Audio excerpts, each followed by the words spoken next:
Welcome audience. Today the purpose of my video is to clarify that what were the reasons or the situations that brought Muslim League to make a separate homeland for the Muslims.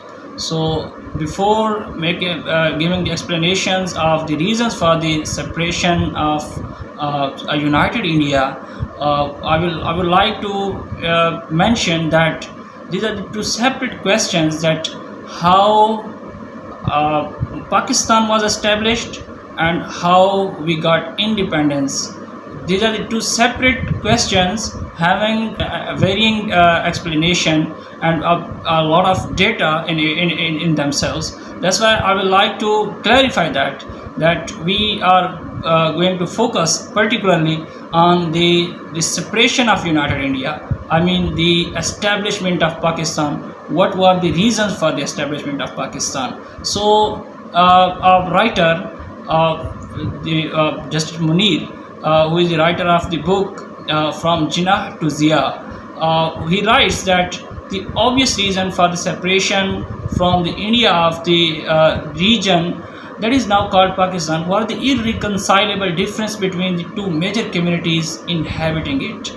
So, and another writer, Abul Kalam Azad, accepts that in his book The Indian Wins Freedom. He writes that it can be said that in Hindustan, it means United India. In Hindustan, the relations between Muslims and Hindus became so tensed that it was really hard to reconcile between both of them and keep India united. That's why the Pakistan was to be established. And on the other place, the writer Justice Munir from Zia to Jinnah in his book, he writes that the differences between the Congress and the Muslim League were irreconcilable, and the Muslims were in real danger of losing their culture, which made their domination by Hindu. So writer explains that the main reason why the Muslims started creating reservations in their mind against Hindus were not only among the people in the India, but also among the political parties like Muslim League representing Muslims and Congress representing Muslims, but claiming to represent. But the Congress was representing Hindus, but claiming to represent the whole community of India in the journey of independence. So, writer clarifies that there were irreconcilable differences between Muslim and Hindu political parties and the people and the laymen who were associated with varying religious ideologies.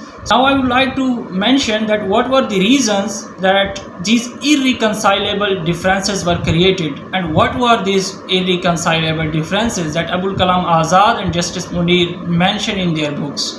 So our European historian Karen Armstrong explains that a new insecurity will continue to characterize Muslim life in India was Islam simply to become another Hindu caste.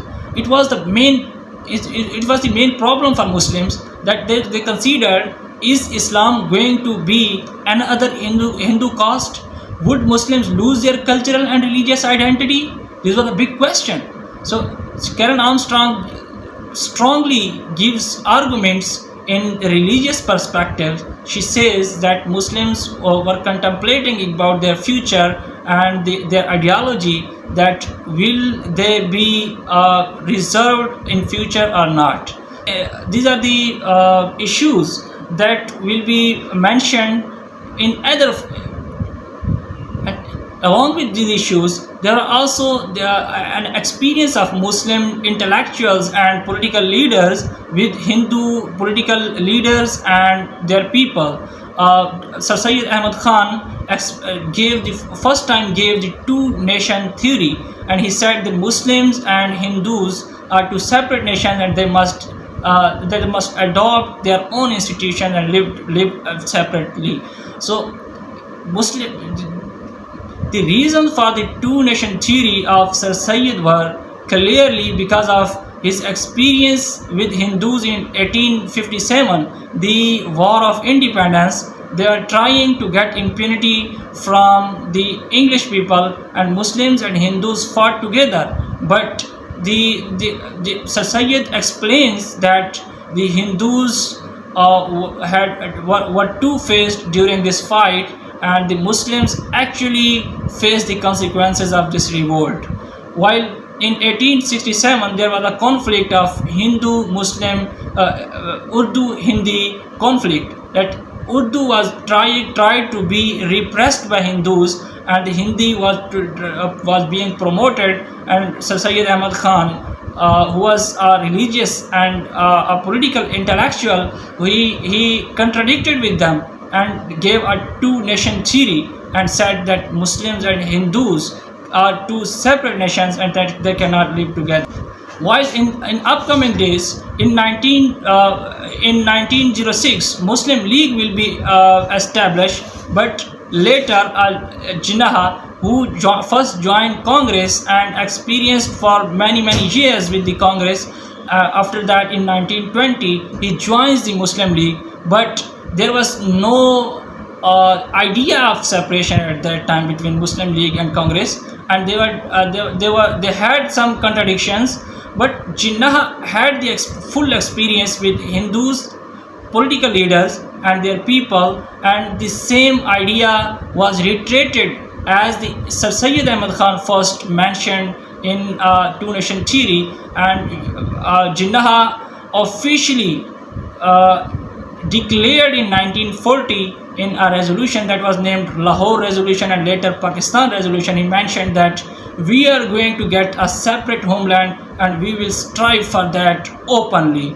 After that, a struggle was started, but in the idea of separate homeland was given by first time given by a Muslim intellectual, Allama Muhammad Iqbal, in 1930 in his address of Allahabad. He said that I would like to see the Punjab, the northwest frontier province, Sindh and Balochistan amalgamated into a single state, self-government within the British Empire or without the British Empire.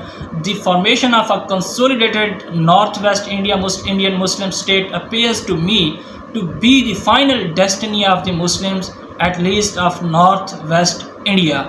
He was the first Muslim intellectual who said we should get a separate homeland. It should consist the areas of northwest India. In 1930 he said that. But today, where we are living in are the areas where the Pakistanis live, are the areas that were mentioned by Allama Muhammad Iqbal in 1930. While Jinnah also expressed his reservations regarding Hindu political parties and Hindu peoples, and he said that we are opposed to a united India. We are opposed to a united India constitution with a central government, federal or otherwise. We are opposed to this because it will mean our transfer from the British Raj to the Hindu Raj. United India means a Hindu social and cultural majority dominating the Muslims, whose civilization, culture and social structure of life is totally different.